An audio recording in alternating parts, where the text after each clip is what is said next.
Buonasera a tutti e grazie di essere qui. Farò un'introduzione brevissima perché poi lascerò la parola a Paul che si presenterà e vi dirà bene chi è e come mai siamo qui. Io vorrei solo dirvi come ci siamo conosciuti io e Paul.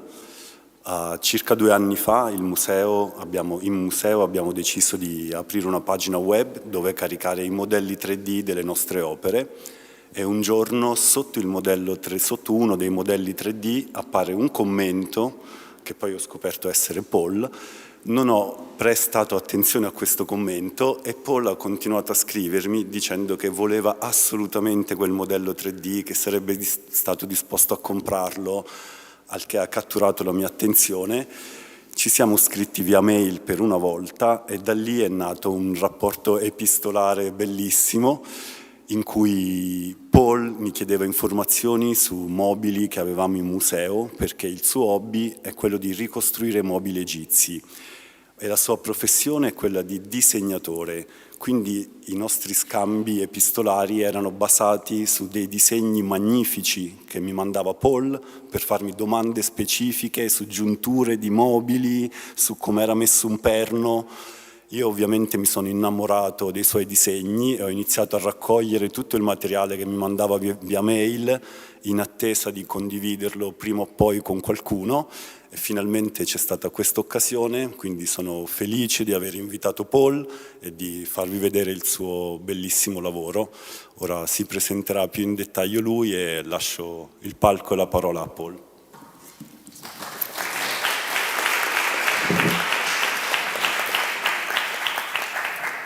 Benvenuti.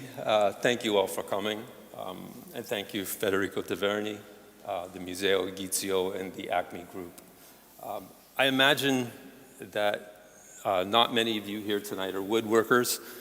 Mortise and tenon joinery is a very ancient technique, but if it's new to you, that's okay. I don't plan on using many woodworking terms, and I'm hoping that the images will speak for themselves. If you find anything unclear, please ask me about it at the end, and I'll be happy to go back. What brings us together tonight this evening is our admiration for the great stylistic elegance of ancient Egypt and a shared curiosity about the crafting of these beautiful objects. For me, that curiosity has become a passion. And before we go any further, I'll issue a mild content warning. I'm going to be talking a lot about human excrement towards the end of this lecture.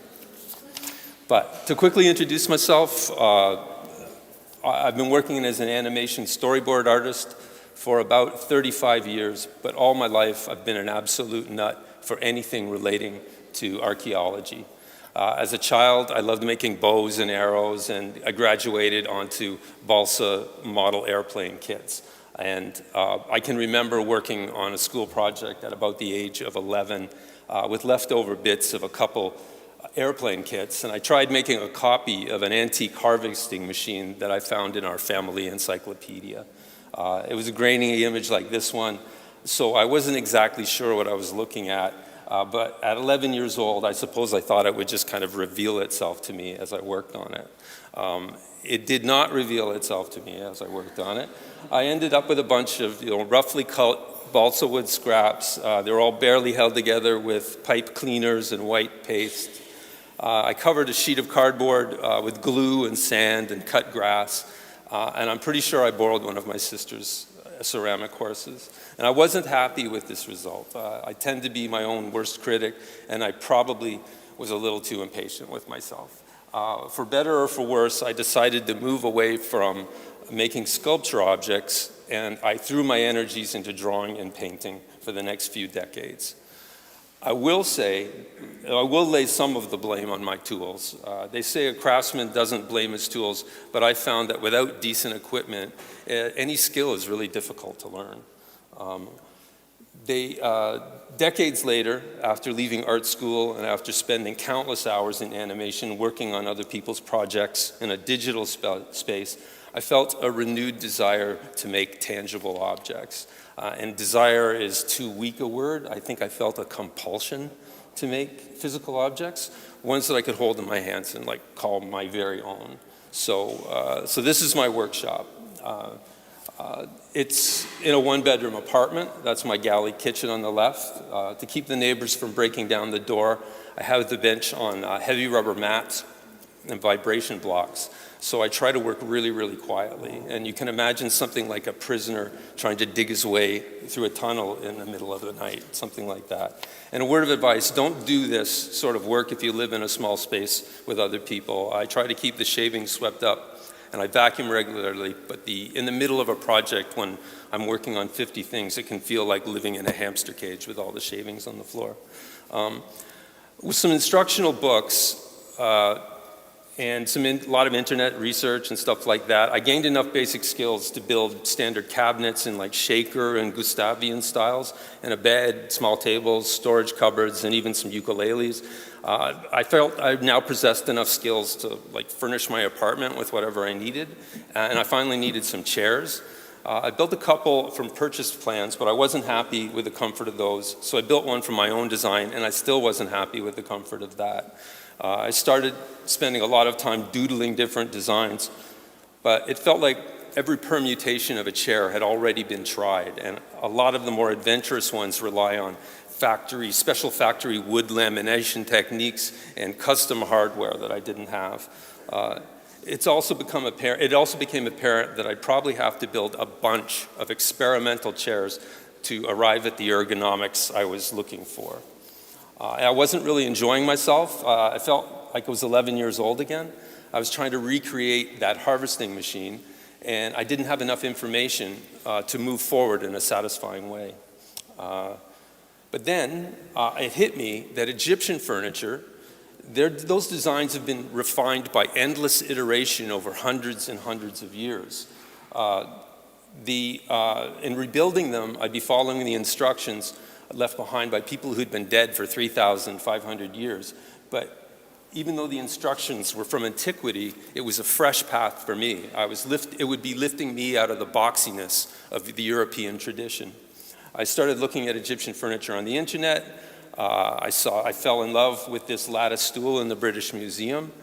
And this was around 2019. And I just finished a long and very stressful work contract, storyboarding and co-directing a children's television show. I rewarded myself with a trip to the British Museum to take a bunch of photos, and then I planned to make a copy of this stool. I was interested in finding out how this might fit into my lifestyle evening. I was fascinated with the joinery and excited to think that I'd be owning a very close replica of this ancient object, and it would be sitting in my apartment. I got my airfare and my hotel accommodation, and then the next major milestone in my creative life was COVID, so my trip was canceled. With the future looking so uncertain at that time, I decided to drop out of my animation career, and for a while I'd devote myself to improving my woodworking skills. Not being able to see any Egyptian objects firsthand, I figured a short internet search of ancient Egyptian woodworking books would provide me with all the information I needed. So I started looking for these books. And now this is a more recent search I'm going to show I did as an experiment. How many books are there about monarch butterflies?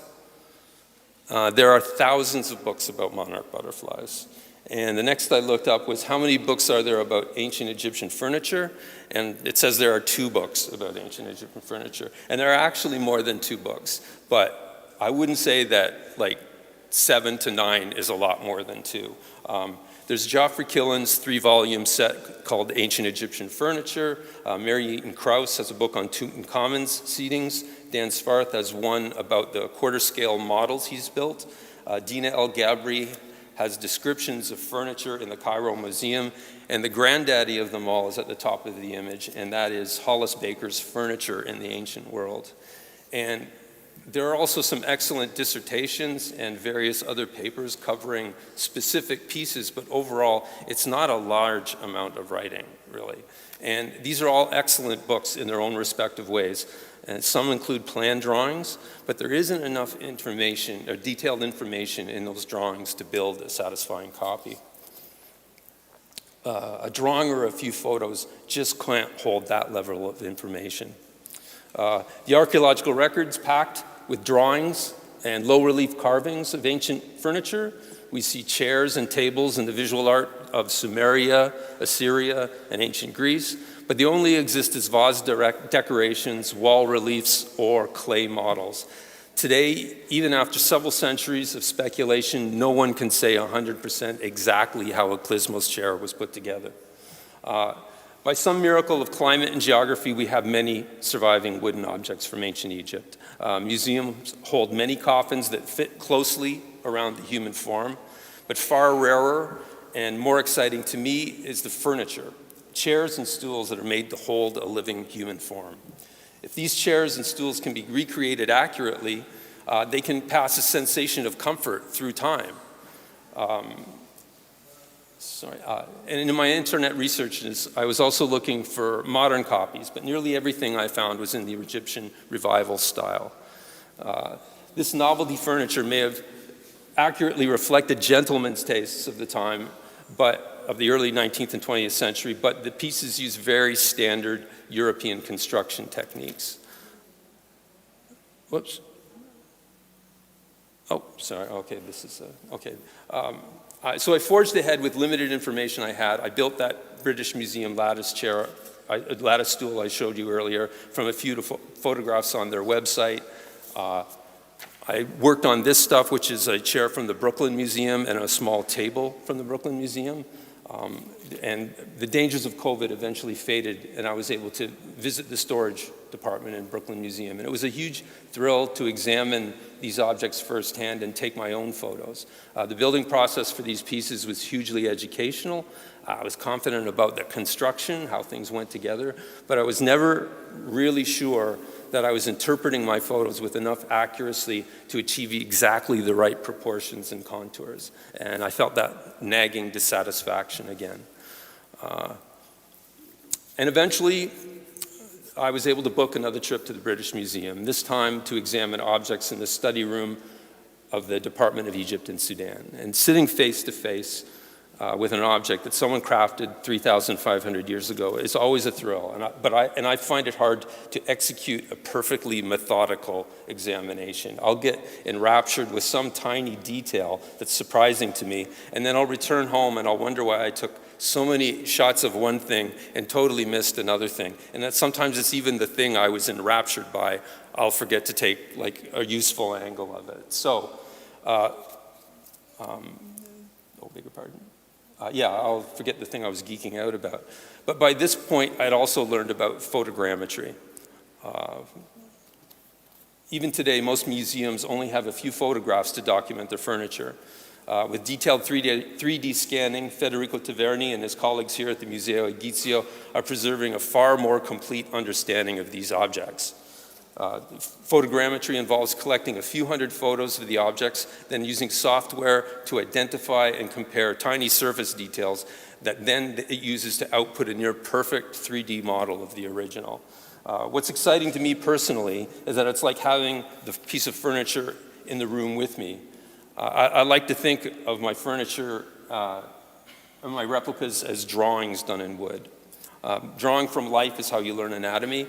You're constantly making an observation of your model and then committing that observation to paper. It's like observation, paper, observation, paper. So it's the same for the 3D furniture then. It's wonderful to be able to constantly refer to these 3D models as I'm planing, sawing, and scraping away at the wood. Something that's impossible to do with ancient furniture or a live model is to cut them in half. And by doing this, I can create a template to exactly match the curve of a seat or a leg exactly.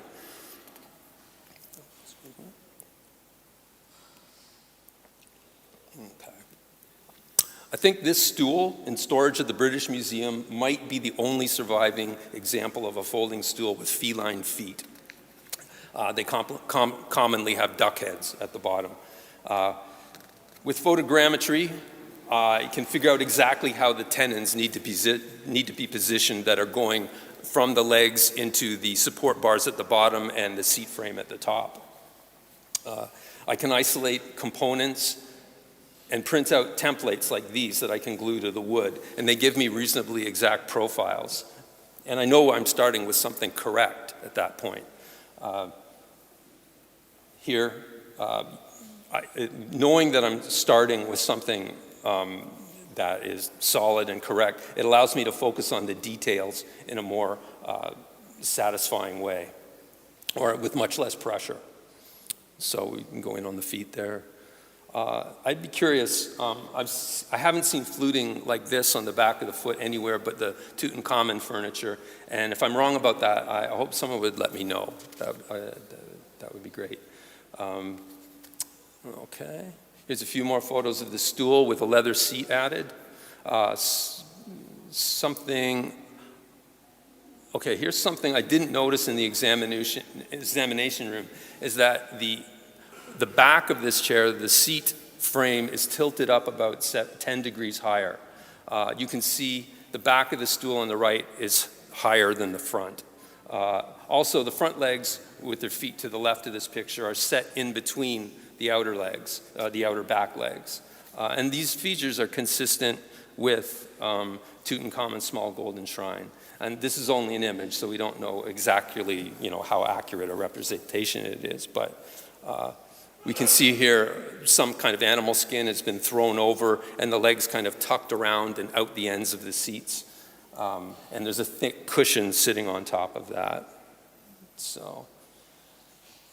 But it's not just about carving the angles and the dimensions and the structure and just matching all the details. You need to also explore the building process. For example, it took me several attempts to figure out how to get the rings on the legs of this stool to look correct. You can't get the effect simply by working at it with a chisel or a knife. The vast majority of this type of stool legs look like they may have been turned on a lathe, but they were actually just held between 2 points and then rotated slowly with one hand while cutting shallow grooves in the other with a saw.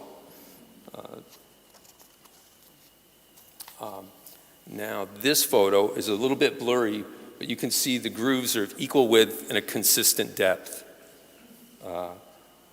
What I used is a saw with a wooden board attached to it to limit the depth of the cut to about 1 millimeter. I have to assume that the ancient Egyptians used something really, really similar to this. If we can imagine this as the side view of one of the legs. There we go. And we can make our saw cuts, again, by turning it and cutting away with the other hand. And then we can lightly chisel down into the borders of the wider sections. And this allows us then to saw again on the borders of those sections and deepen them slightly. And then we take a chisel and then we can properly round off the profile. And we can very slightly knock down the corners of the narrower rings as well. So with the original on the left and mine on the right, you can see that I haven't made an absolutely identical copy, but I think I've captured the character of the decoration. It's worth noting that none of the 4 legs on the original are perfectly consistent with each other. So in this case, the process is more important than perfect reproduction. And I'll just point out also, while I'm talking about this stool, the coloration difference along that dotted red line there, that's where the leather of the seat ended. I referenced similar stools from Colin Merritt's collection upstairs to guide this reconstruction. The leather is soaked in water overnight and then stretched over the frame, around underneath, and then all kind of sewn together and pulled tight with strings. So it's a bit like a drum skin. When it was dry, it was stiff, held the shape, and I was able to glue it all in place and then stitch around the perimeter of the frame. Stitch a seam around the inner panel with this split back stitching. Whoops. Oh, I'm on the wrong thing. Okay, there we go. With the split back stitching, which also matches some of the stools upstairs. It's a very comfortable stool. These are out of order, sorry. It's very good for putting your shoes on and off. It's nice and low and comfortable, and it's just a great height for that. And now that we have some woodworking under our belt, let's look at some Egyptians carrying out the processes we'll be using in the upcoming projects. These are some of the tools they used. Here are some of my modern tools that perform exactly the same duties. Most ancient Egyptian joinery is fairly simple and is some derivation of this construction, the mortise and the tenon. These are the only two woodworking terms you'll need to know this evening. In building these modern copies, I can't expect to replicate the grain pattern, the cracks, and all the knots of the originals. And it's not always easy to see if something started out perfectly square or warped over time, or if it was built crooked to begin with. And I think my main goal should be to capture the intention of the builder. If the shop that made these created the original object on a Tuesday, I'm trying to make what might have come out of that exact same shop on a Friday. Something very close. I think my main, this chair was too fragile to move to the study room, so I had to do my examination in the British Museum's organic storage vault. It's kept in a closed cabinet on a custom-built drawer. Even with the drawer pulled all the way out, I still needed to carefully reach my phone in behind to see the backside, and that's me with much longer hair reaching in. It might be difficult to make out what you're seeing here. The bottoms of the legs are wrapped in bandages. There's also, it's held steady by sheets of paper-backed foam, and there's another sheet of foam supporting the woven seat. All the ribbons and the bows you see here are holding that sheet of foam and the woven, and then the woven seat in place. With limited access to the backside and the deep lip of the drawer, the foam supports, all the ribbons in the way, it was really difficult to get a tape measure into position. And I was really afraid of damaging the object. So after less than a dozen measurements, I just gave up. I took a couple 100 random photos all around it and called that a day.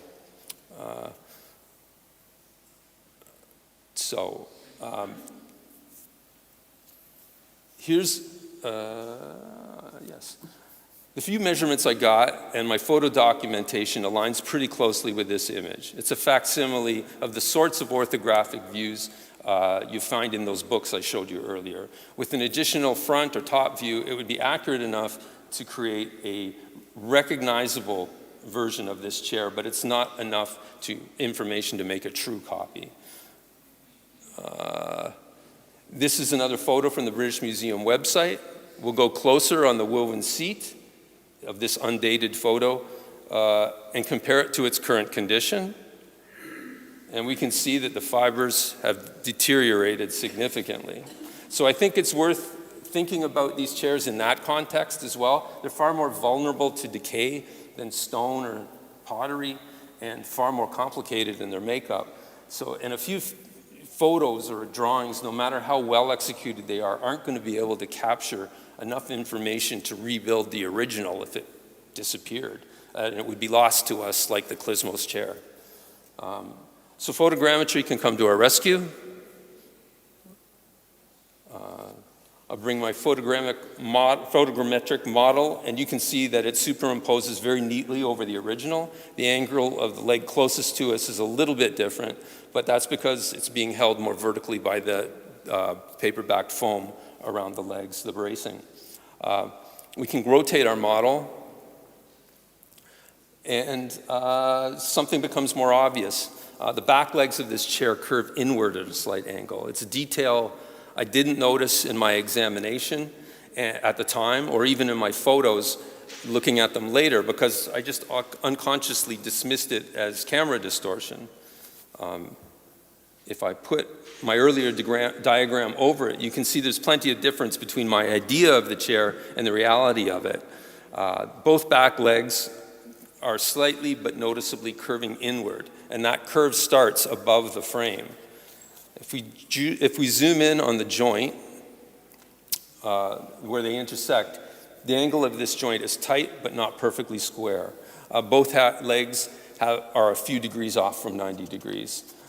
This can't be explained simply as a sort of deformation that you might see in an extremely old object. If the leg had bent after construction, then you'd expect to see a gap opening up on the top of the joint. We'll take a quick detour now to look at the ways wood that can deform. When the tree is cut down, the log is sawn into boards. And to make it easier for me to illustrate, I'm going to imagine this one small piece of board. And if you've ever cut a tree down, you'll have felt how wet fresh wood is. As it loses this moisture, it's going to shrink across its width. People who dry and prepare wood for carpenters, they'll apply a paint or a wax sometimes to control, at the ends of the log, to control the speed of the water loss. And they're hoping to minimize distortion and cracking. But it is worth noting that this dimension across the grain will never be completely stable. As the humidity of the air rises and falls, the wood will gain and lose some small amount of moisture and shrink and expand in the process. It'll keep shrinking and expanding with every season. It will change. And this piece of wood might also inherit any sort of structural stress that existed in the tree, in the living tree. It can bend, it can warp, it can cup. But one thing it can't do, it can't stretch, and it can't shorten. So now let's dimension our imaginary piece of wood into something that would serve as the rail of the seat of that chair we were looking at. We're going to put a tenon on the end of it.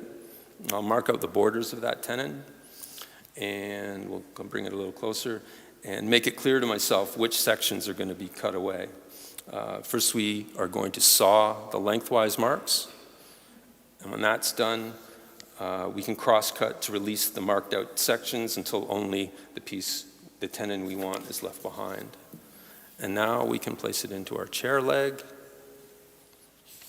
And this isn't the model of the chair anymore. It's one of my photographs of the chair. And just to point out how the joint is in fact tight and not square. And I can't say if the legs were shaped purposefully to curve or if they distorted while they were waiting to be fitted to the chair. But with that joint tight and slightly angled, it's a sort of intentional thing that I think is worth replicating. And I would also point out that it has the same ergonomics as any sort of modern chair, really, like when you look at the point where the feet hit the ground and relative to the seating area. So with that out of the way, let's look at this chair and a few of the joints in detail. Here we'll look at the front of the seat as it joins the legs. There are two tenons passing completely through this leg. They go in one side and out the other. One mortise is cut higher and one lower, allowing these tenons to overlap. This joint down below, where the stretcher meets the legs, is much simpler. It's a short tenon. It doesn't go all the way completely through, and it's only cut away on one side. On the seat back, where the slats connect to the crest rail, right there, we can see something a bit different. These red dots are wooden pins passing through the crest rail. There's also another pin holding there's a rear support at the back of the chair, and that's what that is holding. There's also another object here, and that is not a pin, it's actually a knot. These knots are really common in sycamore fig, and they can be misleading.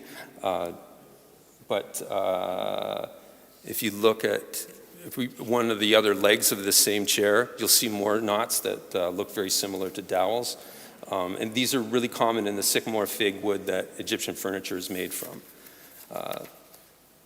The Egyptian fig tree produces its fruit on little twigs that can seem to erupt anywhere on the trunk or the limbs, and they leave behind these tight little joints, or tight little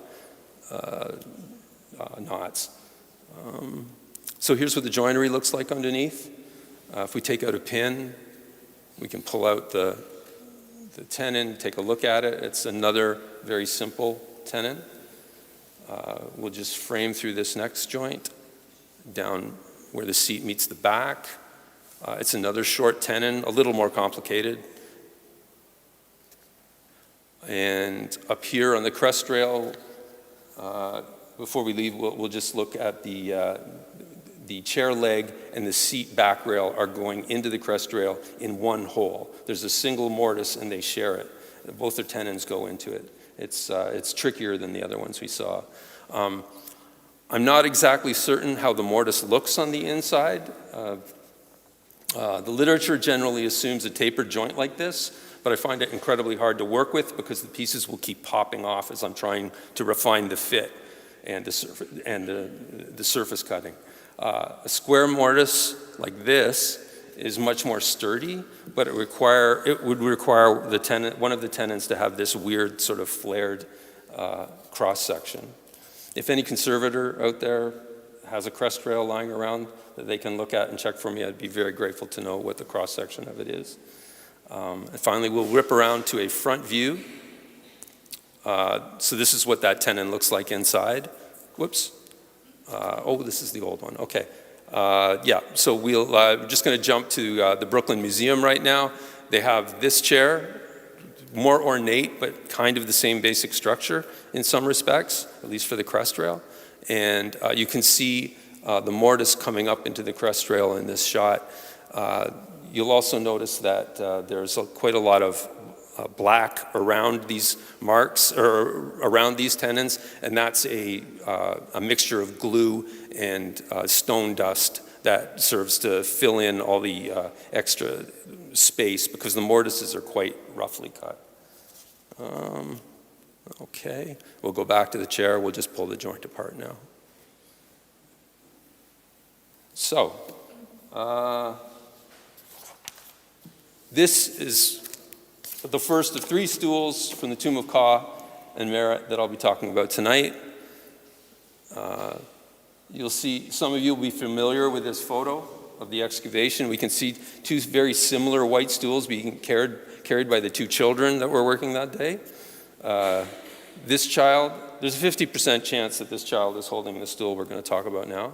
But if we go inside this tomb, I'm 100% certain we're talking about the stool in this image. That's because it's got this distinctive stain in the corner. We bring it around, take a quick look at the side. We'll examine the joinery of the stretchers very quickly.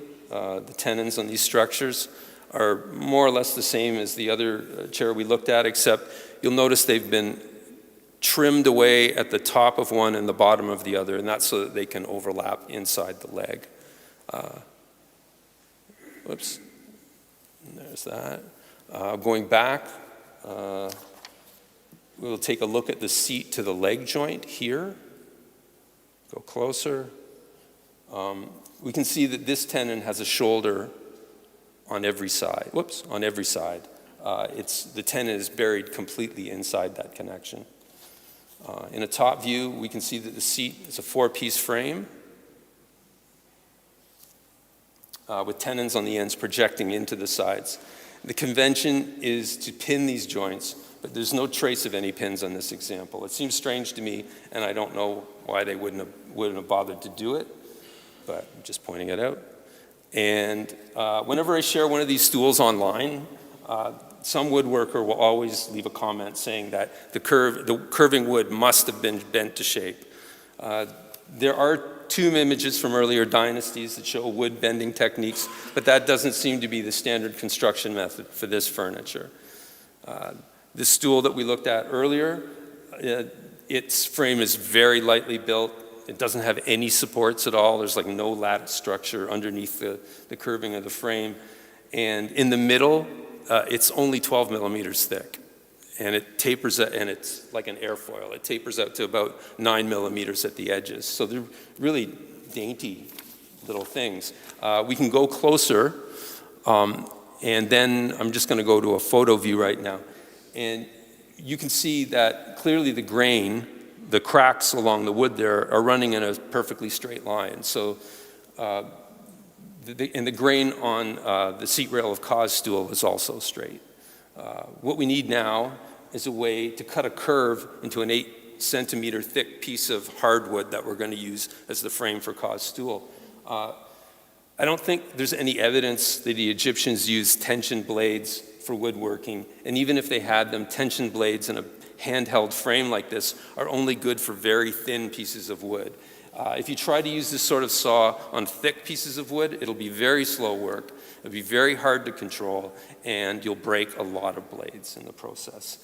You can do it very efficiently with a handsaw. You make a bunch of cuts along your line, and you divide the wood into narrow, short-grained sections, and then it's easy to break them off. Then you can clean that surface up with chisels and scrapers, and you're ready to go. And we are ready to go now on this stool with all our components basically made. The next thing we have to deal with is the diagonals. We'd be ready to glue right now, but I think as general practice, we don't want to add the diagonal supports right now. We don't want to do that until the glue is dried and the frame is completely rigid. Because if you try to do the diagonals on a wobbling, unglued frame, you're not going to measure anything with perfect accuracy. And as far as diagonals go, if they aren't cut perfectly, you'll either be too short and they'll leave a gap, or they'll be so long that they're going to push the stool out of shape and out of square, and it'll start to come apart. And these small mistakes tend to accumulate into larger problems that might only be discovered during the glue up, and that's a horrible moment to find out that your stool isn't coming together. And now we need a way to attach our diagonal. So what this presents us with is that we need to find a way of inserting the diagonals on a finished piece. So here's a jar stand from the British Museum, or this is my copy of a jar stand from the British Museum. It shares the same kind of basic structure.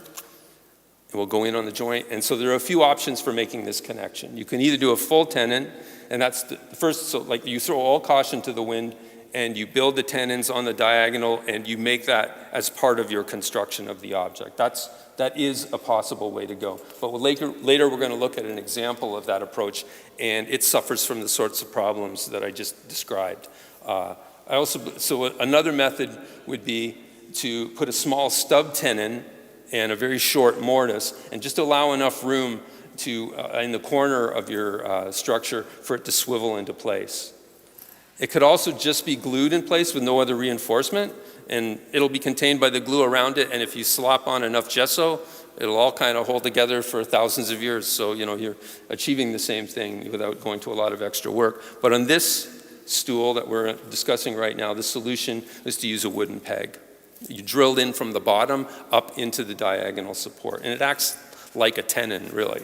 So anyways, so here it is, doing the same as I did on the previous times. You just pull it apart, and you can see that hole going into the slot there, or into the diagonal there. I'll just show the seat top. There are a couple more pegs showing through the paint here, but it's kind of hard to see in the photos I have. So I'll show it to you on my reconstruction. There's a peg in the front there that is holding in the vertical piece, and then two more pins are holding in the diagonals. Okay. So here's some more construction shots of the stool. Just everything's like being fitted together. All the holes are drilled for the seat. That's it. Pretty much together, I think. Now I'm starting to weave. I'm going to run through the woven seat very, very quickly. The person doing the weaving, they missed a few holes. And having done it myself, I can understand why they didn't want to go back and pull out yards and yards of thread to start over. I use tapered pegs to hold the threads as I weave. The pointed ends, they'll hold the tension in the thread, but they'll also really useful for pushing a bigger hole for you to pass your thread through. And it becomes really important as you get like 12 and then 24 holes going, or threads going through every hole. There's less and less and less space to push them through. They become more and more congested. And if you want to try this yourself, here's the pattern. You can run all of your threads at the same time, diagonally one way, 12 threads. You break them up into groups of 4. And then you can run your threads the other way. You go over 3, under 3, over 3, under 3. And then you just shift that pattern a little closer to you each time, and it goes along this. It's kind of hard to describe verbally. So, So I'm just going to ask you all to commit this to memory while I give you some other tips, which is that the strain of pulling like 6 meters of thread through the wooden holes tends to make it very friable, and it starts to kink up, like just the pulling on it. So if you run each one separately, and there's a less of a chance of getting tangled, because stopping to unknot things, if you try to run like 3 or 4 threads at a time, trying to unknot them as you work, it slows you down a lot and it breaks your concentration and you start to make mistakes. So we'll just dissolve to my version of this stool. Again, another nice low stool for taking your shoes on and off. That's good. So this second stool, we have my copy this evening here in the hall tonight. Everyone is invited to come up and sit on it, if you like, after the talk. If we go back for a second to the woven seated stool, you can see that it was curved along its length, but straight across its width. We call this a single cove design. But this stool is curved in both directions. It's called a double cove. Here's some templates that I use to mark out the profiles. Here's all my roughly cut components. They're ready for marking up, and that long piece in the middle will be sawn in half to create the sides of the seat frame.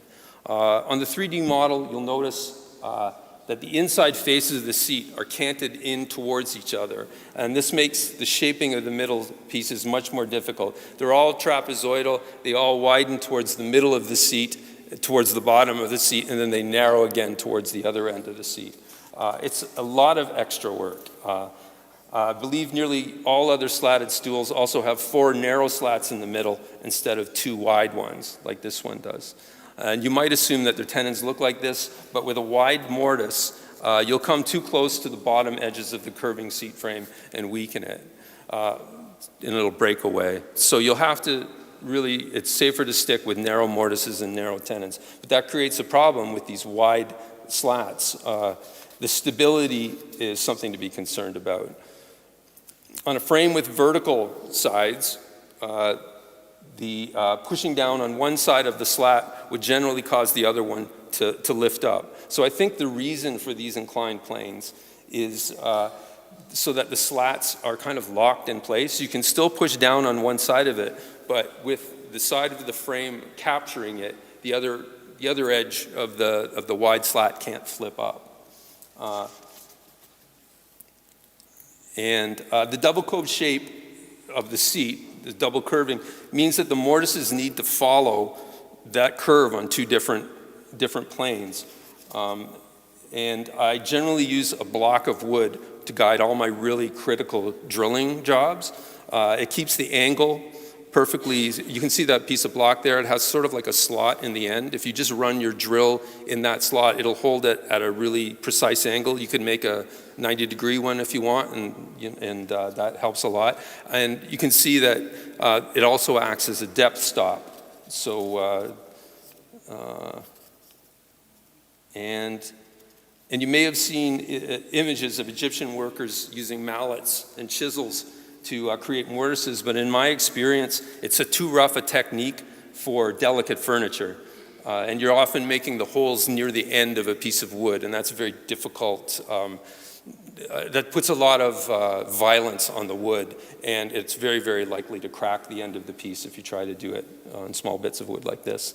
And when you're trying to cut mortises on an angle to the surface, trying to lever the pieces of the chips out is very difficult because you're very likely to break off again, it's hard to describe. Anyways, it'll break off the edge of the hole when you're trying to do it on a diagonal. It's much easier on straight boards, straight up and down. That's kind of like the limitations of hand mortising.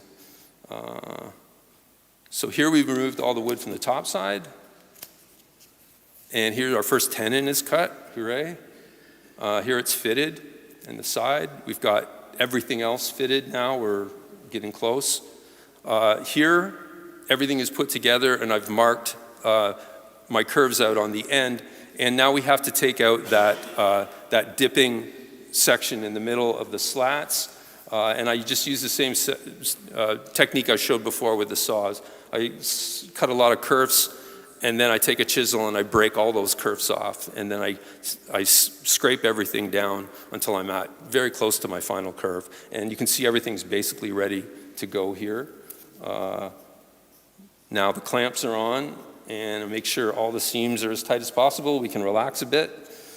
Another difference between this stool and the previous one is that it's got angled shoulders instead of straight shoulders with that tiny little retaining segment on the inside corner. It's a different design, but both serve to prevent the leg from twisting in the mortise. On the bottom side of the seat, you can see I've kind of cut the corners off to match that angle on the leg that I just showed you. Here the legs are bundled together. Make it a little more obvious here what's happening. I'm marking them all A, B, C, D, and I've marked out my tenons. I've marked out my waist so I know exactly what I'm cutting. And I will say that marking is probably the second most important part of woodworking. And I will say that actually paying attention to your marks is the most important part of woodworking, because it's really easy to have a piece of wood. You set it down, and you go to reach for a chisel or a saw or something, and then when you go to pick it up again, you don't pick it up exactly the same way. It can be turned around, and then after sawing, you find that you've cut the wrong side of the line, or you've cut the wrong end of your piece, and trying to recreate one of these after you've messed it up is like one of the most demoralizing experiences in woodworking. So you need to confirm the orientation of every single piece of wood every time you're going to do an operation on it. You have to, just look at it and say, where is it in my chair that I'm working? Just so you have that clarity. And that is like the biggest challenge probably too, is not getting carried away and not getting in a rush and forgetting that rule. So that's number one rule. We use a scraper now to tidy up the bottom while we can still hold it in clamps to our workbench. These are the finished legs. This one's finished to the bottom. I have a lot of affection for that little curving ramp on the bottom of the seat. This is the only stool, or the one upstairs, is the only stool I've seen that has that, and I just think it's like the most charming little detail. So here's the stretchers, and everything's in progress. We're putting it together. A lot of mortise and tenons are cut. Here it is. Everything's clamped at the bottom and has 22 kilo weight on top. And here are the fitted diagonals. After that it all dried. This is what their tenons look like. And now the chair has been flipped upside down, and we're putting a pin through one of the stretchers into a diagonal, and there's a couple of other pins holding the stretchers in place there. Here's one of that ramp again that I love. And here we have the finished stool. And before moving on, I'd like to warn people that this particular stool would not be good furniture for a nursery. The lattice openings are large enough, I believe, that a child could get their head through. And anyway, so I would advise against it. And I am missing, oh.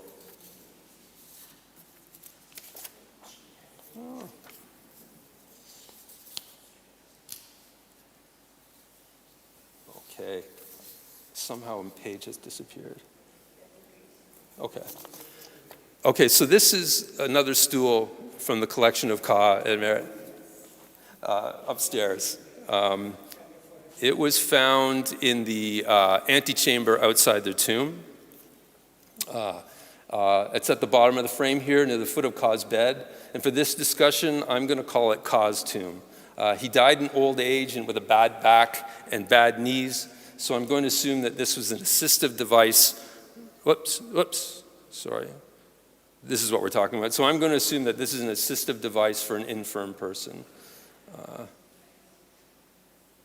Okay, sorry, a few things are out of order. I got a few things out of order there. So anyways, one of the odd things about it is that it's a kind of a hybrid construction. It's got the leg structure of the lattice stools on the left, similar to this one, but it's also got a slab top, like the tripod workman stools on the right of this image. And also, being more than half a meter deep and nearly half a meter wide, it had to be made up of 2 separate boards rather than a single piece like those in the previous slide. I believe the boards were mortised, tenons dropped in. I think they were glued at this point, everything brought together, then drilled, and then pins dropped in to hold the mortises, or to hold the tenons. For anyone who's not familiar with this sort of construction, you can look closely at Egyptian boxes or coffins, and you'll start to notice pairs of pins on either side of just about any seam you can find. It's like a very, very common technique. You can assume that they're joined by a floating tenon like this, we call it. I've drawn a couple of vertical lines here to show the joint between the 2 boards. And I've shaded the mortises and tenons green. You can see that one tenon is flush to the bottom, flat, at the flat end of the stool. Here's a close-up, and you can see cracks on the paint outlining it. It's weird for this sort of tenon to be exposed like that. They're always buried. This is the only one I've seen that's exposed. So I think that it was cut through during construction. So to me, it seems strange also to use such large tenons for a stool. A 4-board frame construction would have been more important. You can, if you've ever had a wood stove, you know that it's easier to split a short section of wood than a longer log. So it follows that these weaker short sections at the end of this seat are a risky design choice. It's possible that it was originally built without a hole as a solid work stool, but because it's so large and larger than any other work stool I've seen described, it gives me the impression that it was kind of designed around a hole. I just get that feeling because of the size. And the tenon at the exposed end also makes me think the wood might have been scavenged from boards intended for a larger, heavier project. I'm using printed templates from the scanned model as a guide for every component. Here the boards are pinned together, the holes cut, and everything is kind of roughly shaped. And I'm going to continue to question some design choices on this stool, but I admit that none of my projects have held together for 3,500 years. So I'm not meaning to criticize the person, but I'm just trying to figure out their intent. But with that said, the next weird thing about this stool is the mortises on the ends for the supports. On a normal lattice stool, the seat grain would be running in line with every side of the construction. And cutting a mortise into these doesn't really weaken them at all. So here it would be structured like this. But if we insert our stool, the one from upstairs, the grain is running only front to back. So the mortising here results in a thin, fragile, short piece of grain on the outside edge that I don't think is very stable. And you'll also see that the tenons are, one of the tenons is impinging on the pins that hold the floating mortise. So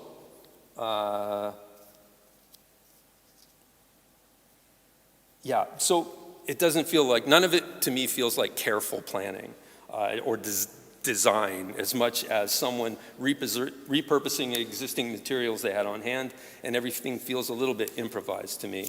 So putting the construction aside for a minute, the ergonomics were also a problem. When first completed, it looked something like this. It had a flatter seat and a slightly wider hole.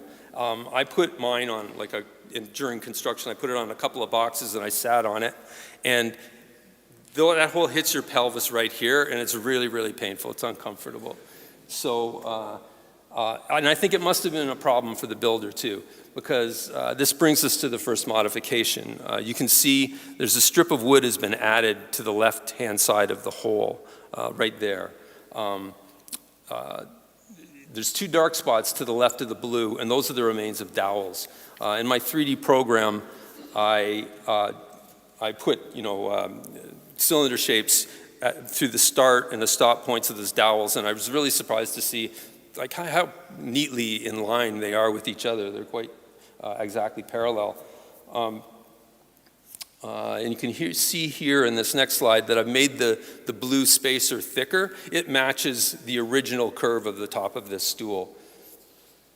or what I imagine it to be. And I'm like reasonably confident, because what I did was match more or less the bottom of the stool. I did that on the ends, and the ends don't have a lot taken away from them, and so I tried to do it in keeping with what was still existing in the structure. So these pins go through like about halfway between the thickness of that spacer, halfway between the top of the seat and the bottom of the seat. So we're going to jump back to the lattice supports again for a sec. You'll remember how I said having tenons on the top and the bottom could cause big trouble with assembly. Well, you can see here that it was a problem on this project too. Most of the joints have pretty substantial gaps that have been filled in with gesso. This coat of gesso, this paint, is sort of what I'm considering the demarcation point, where we can say the stool was probably finished as far as the original builder was concerned. And I believe the rounded end is the rounded end is the front of this stool. The wide seat, being a half a meter wide, you can't really, spread your knees to get, if you go to stand up, it's too wide to straddle. So I think this rounded front is where you would put your feet under, and then you'd be able to stand up quite easily. So what we have now is a complete functional stool. Any modifications after this point feel to me like they were made by a less experienced hand. This is the side of the stool looking at the underside, and if you can see the scratch marks on the underside of the seat, they show where someone has sawn away at one of the middle supports, one of the vertical supports. Its tenon is still embedded in that mortise in the middle of it there. Here's a wider view of the stool's underside, where there's scratch marks that we just looked at on the left, and some additional scratch marks on the right where another tenon has been sawed off. So what I think happened is that a narrow saw blade was used to saw the tops and the bottoms of these vertical supports, and then the bottom of one of the side diagonals was cut away. Cut away, and then it was just wiggled, and the tenon was pulled out of its mortise on the top end of it. So basically, someone's taken away lattice work on the left side and the back end of the stool. Perhaps concurrently, someone with access to an adze decided that the seat needed a deeper curvature, and we can see the adze marks here. And it was also marked, they planned out where they wanted this curvature to be. And you can see here that they didn't go completely down to what they had planned to do. And I think that's because they stopped short of their planned depth. Yeah, it's probably because they started chopping into the mortises of the floating tenons. And they also started chopping into the mortises of the lattice work on the opposite side. So another impact of this deeper curvature, or another negative impact, was that it widened the seat out basically to where they started before that extra little bit of wood was scabbed on. So,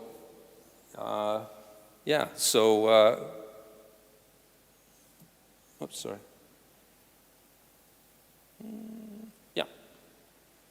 So my imagined story for this stool is that of a competent craftsperson improvising with materials on hand to build something that would have assisted an older man who's having difficulty holding a squatting position. Eventually, Ka can't even reach around to wipe himself, and then it's modified by a less experienced person who's trying to make it just better for nursing assistants and make it more comfortable for someone who's been weakened by illness. That's just like my idea of it. And I've said that this stool is unconventional, but I have come across a roughly parallel stool from the 18th dynasty tomb of Knemos in the National Museum of Egyptian Civilization. It's been described as either a latrine seat or a birthing stool, and I lean towards it being a latrine seat because the idea because the opening is really narrow, and I can't quite come to terms with the idea of a birthing stool in a tomb. My very limited understanding of ancient Egyptian afterlife doesn't cover anything about people having babies there, and if these babies might in turn have their own babies, or, so like I say, I'm ignorant of it all. And it feels like a strange theological threshold to cross. But it does, I think, raise some questions about Ka's tomb, Ka's stool, and here's where I go into talking about the creation of human excrement in the afterlife. I'm thinking if food was provided, it makes me wonder, would they expect that the person would poop out the amount of food that was in the tomb, or would they just keep pooping forever? And if so, did they imagine some portion of the afterlife real estate was eternally expanding for this poop? So again, these sorts of crazy thoughts led me to think I don't have enough information to really, work with this. So anyways, I called up a few, Egyptian experts, and it was pointed out to me that canes, medicine, and changes of undergarment, like a lot of undergarments, were in tune with Tutankhamun. So in this case, there must have been a sense that whatever infirmities he had in this life were part of an identity that would follow it into the next one. So coming back to the person who modified Ka's stool to meet the needs of his worsening health issues, I like to imagine that they had a deep concern for his physical comfort. They didn't expect him to have a perfect body in the afterlife, so the idea of including this with the tomb goods gave them some sort of emotional comfort to know that he had it if he needed it. I'll close by saying that my aim is to replicate these chairs and stools with enough fidelity that they'll feel the same to sit in as the originals. If I can do that, then I feel like I'm bringing into our world an ancient Egyptian sense of comfort. Grazie.